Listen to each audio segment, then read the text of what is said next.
सर्वप्रथम श्री सरस्वती को सुमिरन करके, गणपति जी को नमस्कार करके तथा अपने गुरुदेव दो के चरणों में माथा नवाकर मैं श्री शनिदेव जी की कथा प्रारंभ करती हूँ। यह शनिदेव जो मनवांछित कार्यों को सफल बनाने वाले हैं तथा जिन्हें सकल नर नारी और 33 कोटि देवता, योगीश्वर, मुनीश्वर ध्याते हैं, वही देव मेरी त्रुटियों को क्षमा करें और मुझे अपनी शरण में लें। मेरे मन में आपके प्रति अगाध प्रेम है। यह बात सर्वविदित है कि जो लोग शनिदेव को ध्याते हैं उनके सकल मनोरथ सफल होते हैं तथा जो ऐसे देव को भूल जाता है वह इस संसार में महान दुख पाता 12 हुआ नरकागामी होता है और अगले जन्म में पशु की योनि में जाता है। जो कथा मैं तन मन से कहने जा रहा हूँ उसे आप भी सच्चे मन से ग्रहण करें। एक बार संसार में चहुं और पूजे जाने वाले नवग्रह एक स्थान पर एकत्र हुए। परस्पर विविध 4 प्रकार से वार्तालाप करने लगे। जब बात घूमती हुई उस स्थान पर आ पहुंची कि हम नवग्रहों में सबसे बड़ा और सर्वाधिक पूजनीय कौन देव है तो प्रत्येक ग्रह देवता स्वयं को बड़ा कहने लगे। इस बात पर जब बहुत देर तक वाद विवाद होता रहा और कोई निर्णय नहीं हो सका तो यह तय हुआ कि चलकर इंद्र से इसका निर्णय कराना चाहिए। अतः वह 9 के 9 ग्रह इंद्रदेव के समक्ष उपस्थित हुए। उन सबकी बातें सुनकर इंद्रदेव भी सोच में पड़ गए। किसे छोटा कहूँ और किसे बड़ा, किनकी श्रद्धा के पात्र बने और किसके कोप के भाजन।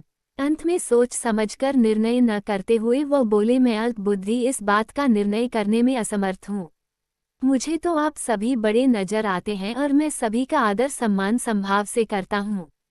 इस पर नवग्रह संतुष्ट नहीं हुए और हठ करने लगे कि इसका निर्णय आपको अवश्य करना चाहिए। तब देवराज बोले, आप लोग मृत्यु लोक में जाइए। वहाँ एक अत्यंत न्यायप्रिय राजा विक्रमादित्य राज्य करता है।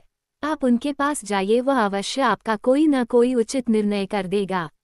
इंद्र से निराश होकर नवग्रह मृत्यु लोक में जाने को तत्पर गए। देवराज इंद्र ने जब उन्हें वहां जाते देखा तो प्रसन्न होकर चैन की सांस ली। इस धर्म संकट से निकलना उनके लिए सचमुच ही कितना दुश्वार था, पर अपनी चतुराई से अपने ऊपर आए संकट को राजा विक्रमादित्य पर टाल दिया। उज्जैन नगरी की उन दिनों सारे ही भारत में धाक थी। एक तो वहां राजा विक्रमादित्य के दरबार में बड़े बड़े ज्ञानवान लोगों का सम्मेलन होता रहता था, दूसरे उस न्यायप्रिय राजा के न्याय से उज्जैन नगरी का सारे भारत में डंका बजता था। स्वर्ग में जब नवग्रहों का निर्णय न हो पाया तो वह अपने अपने विमानों पर आरूढ़ हो मृत्युलोक में आ पहुंचे। ठीक उस समय जब राजा विक्रमादित्य का दरबार ठसाठस भरा हुआ था तब नवग्रह वहां जा पहुंचे। नवग्रहों को इकट्ठे देखकर विक्रमादित्य अपने सिंहासन से उठ खड़े हुए और सभी देवों को सम्मानपूर्वक आसन ग्रहण करने को कहा। किंतु राजा के इस सम्मान को किसी भी ग्रह देवता ने स्वीकार नहीं किया। तब विक्रमादित्य ने प्रश्नवाचक दृष्टि से उनकी ओर देखा तो बृहस्पति देव ने आगे बढ़कर दृढ़ स्वर में कहा, हे राजन, हम यहाँ पर तब तक आसन ग्रहण नहीं करेंगे जब तक कि आप हमारा यह निर्णय नहीं करेंगे कि हम लोगों में सबसे बड़ा कौन है। राजा अपने ऊपर आए इस धर्म संकट को देखकर पल भर को तो घबरा गया, परंतु शीघ्र ही उसने स्वयं को संभाल लिया। उसने अपने मन में एक युक्ति सोच ली। दरबार में छोटे छोटे आसनों की एक पंक्ति प्रवेश द्वार तक चली गई थी। राजा ने उन लोगों से कहा कि आप यहाँ पर आसन ग्रहण कीजिए और मैं सोचकर अभी अपना निर्णय करता हूँ। यह कहकर राजा अपने सिंहासन पर बैठ गया। सिंहासन के निकट ही जो आसन पड़ा था उस पर भागकर बृहस्पति देव जा बैठे। उनके अगले आसन पर सूर्य देव जा बैठे। सूर्य के निकट ही चंद्रमा और फिर इसी क्रम में बुध, मंगल, राहु, केतु इत्यादि ने भी अपना अपना आसन ग्रहण कर लिया। पंक्ति में 8वें थे भार्गव, किंतु उन्हें भी संतोष था कि उनके बाद शनिश्चर बैठेंगे। किंतु आसन प्रवेश द्वार के समीप होने के कारण और सबसे अंत में होने के कारण शनिदेव उस पर नहीं बैठे। राजा विक्रमादित्य ने सोचा था कि जो ग्रह उस अंतिम आसन पर बैठेगा वह उसी को विनय और दयाशील के आधार पर बड़ा कह देंगे, पर वहां तो बात ही दूसरी हो गई। शनिदेव अति क्रोधी और विकट स्वभाव के देवता हैं। जब वह नहीं बैठे तो 8 ग्रह खिलखिलाकर हंस पड़े। अपना इस प्रकार से अपमान होते देखकर शनिदेव की आंखें क्रोध से लाल हो गईं और भरिकुटी तन गई। क्रोध से कांपते हुए बोले, राजन, मुझसे वैर लेकर तुमने अच्छा नहीं किया। क्या समझकर तुमने मुझे इस प्रकार से अपमानित करना चाहा है और क्यों मुझे तले बिठाना चाहा है? चांद ग्रह का प्रभाव 2.25 दिन रहता है और सूर्य, शुक्र और बुध का प्रभाव केवल आधा मास। सोम और मंगल 2 मास और गुरु 13 मास। राहु और केतु 18 मास रहते हैं, जबकि मैं 7.5 वर्ष तक रहता हूँ। इसलिए हे राजन, अब तू सावधान हो जा। तूने जो अपमान किया है इसका दंड तुझे अवश्य मिलेगा। राजा के कुछ दिन तो आराम से बीते, लेकिन शीघ्र ही शनिदेव की कोप दृष्टि फिरी और राजा पर 7.5 आ गई। उन्हीं दिनों एक व्यापारी कुछ घोड़े बेचने के लिए उज्जैन नगरी में आया। सुंदर सुंदर घोड़े देखकर राजा का जी ललचा गया।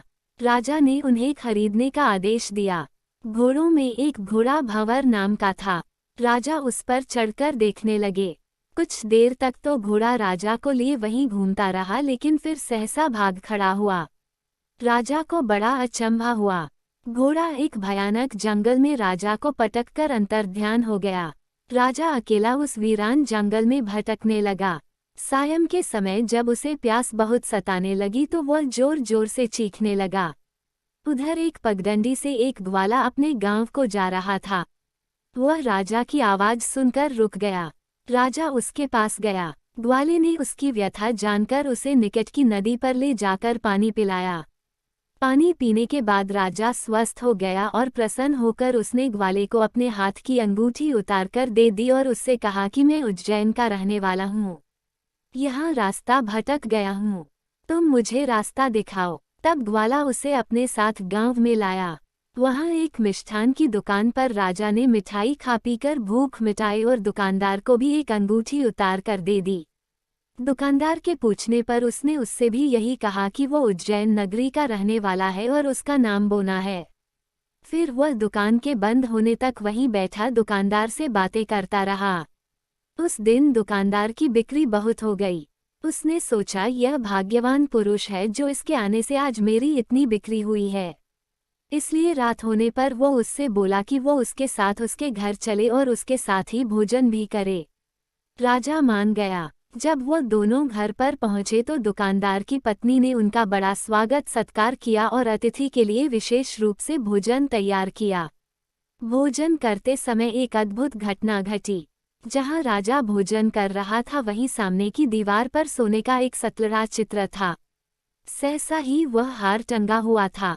उसके पीछे एक वहां से अदृश्य हो गया। दुकानदार के यहाँ एक बांदी थी। उसने जाकर घर की मालकिन से कहा, वहां खूंटी पर हार नहीं है। जब बात दुकानदार तक पहुंची तो उसने राजा से पूछा। राजा बोला, मुझे तो नहीं मालूम। तुम्हारे और मेरे अतिरिक्त तो यहाँ कोई था ही नहीं। सच सच बताओ, हार कहाँ है? मुझे नहीं मालूम। राजा फिर बोला, मेरे पास कोई हार नहीं है। जब कोई निर्णय नहीं हो सका तो दुकानदार राजा को उस नगर के राजा के पास ले गया। उस नगर के राजा ने जब विक्रमादित्य की भोली भाली सूरत देखी तो बोला, यह व्यक्ति कभी भी चोरी नहीं कर सकता, और यह कहकर उसने विक्रमादित्य को छोड़ दिया। विक्रमादित्य जब उसे नगर में यूं ही इधर उधर घूम रहा था तब उस नगर के एक तेली ने उससे कहा कि वो उसके यहाँ काम कर ले तो उसे वह रहने को स्थान और खाने को सामग्री भी देगा। राजा मान गया और तेली उसे अपने घर ले आया।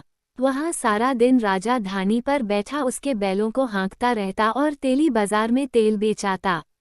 जब वर्षा ऋतु आई और मूसलाधार वर्षा होने लगी तब धानी पर बैठे हुए विक्रमादित्य ने मौज में आकर ऊंचे ऊंचे स्वर में रागलापना आरंभ कर दिया। निकट ही उस नगर के राजा का राजमहल था। वहां खिड़की में बैठी राजकुमारी ने जब राजा का मधुर स्वर में गीत सुना तो वह अपना दिल हार बैठी। उसने बांदी को पता करने के लिए भेजा। बांदी वहां राजा को गाते हुए देखकर लौटी तो राजकुमारी से बोली कि वहां पर तो कोई अति सुकुमार नवयुवक बैठा मस्ती में आंखें बंद किए गा रहा है। राजकुमारी ने सुना तो उसने अन्न जल का त्याग कर दिया। रात तक जब उसने कुछ नहीं खाया तो रानी ने आकर उसे समझाया, पर वह बोली कि वह तो उस गाने वाले से ही शादी करेगी। रानी ने जाकर राजा से कहा कि राजकुमारी एक तेली पर मोहित हो गई है और उससे ब्याह रचाना चाहती है। राजा ने सुना तो बहुत युद्ध हुआ। उसने तेली के घर से विक्रमादित्य को बुलाया और उसके हाथ काटकर जंगल में फिकवा दिए। यह बात जब माँ राजकुमारी को पता चली तो वह और भी अपनी बात पर दृढ़ हो गई। बोली, मैंने तो अब उसी को वर लिया है, वह चाहे कैसा भी हो उसी से विवाह करूंगी। बेटी की हठ देखकर लाचार हो राजा ने दोबारा विक्रमादित्य को नगर में बुलवाया और उससे राजकुमारी का मामूली ढंग से पाणिग्रहण कराया और एक साधारण मकान में दोनों को बसा दिया। दोनों वहीं रहने लगे। एक दिन जब विक्रमादित्य सोया था तो स्वप्न में उसे शनिदेव नजर आए। विक्रमादित्य ने उनके सामने नमस्कार किया और क्षमा याचना की। शनिदेव ने उसे आशीर्वाद दिया और बोले, अब तुम्हारी 7.5 वर्ष खत्म हो गई है। राजा बोला, मुझसे जो गलती हुई उसके लिए मुझे क्षमा कर दीजिए। शनिदेव ने मुस्कराकर उसे आशीर्वाद दिया और राजा के दोनों बाजू दोबारा निकल आए। राजा ने अपनी पत्नी राजकुमारी को रात को जगाया नहीं। वह रात को उसके गले में अपनी बाहें डालकर सो गया। सुबह राजकुमारी की आंख खुली तो उसने अपनी गर्दन में बाहें पड़ी देखी तो वह चौंककर उठ बैठी। लेकिन शीघ्र ही विक्रमादित्य ने जागकर उसको सब बातों से अवगत करा दिया। जब वहां के राजा को यह बात मालूम हुई तो वह भागा भागा आया और उस अपंग को फिर से स्वस्थ देखकर चकित रह गया। उसको भी विक्रमादित्य ने यही कहा कि यह सब शनिदेव की कृपा का फल है और विक्रमादित्य ने अपना वास्तविक परिचय भी उस राजा को दिया और सारा किस्सा विस्तार से सुनाया। सुनते ही राजा विक्रमादित्य के चरणों में गिर गया और क्षमा याचना करने लगा। बस यह खबर शीघ्र ही सारे नगर में फैल गई। दुकानदार को जब यह खबर मिली तो वह भागा भागा आया और विक्रमादित्य के पांवों पर लौटने लगा। विक्रमादित्य ने उसे उठाकर आसन पर बिठाया और कहा, तुम घर जाकर उसी खूंटी पर देखो, हार टंगा होगा। और सच ही दुकानदार ने देखा, हार टंगा पाया।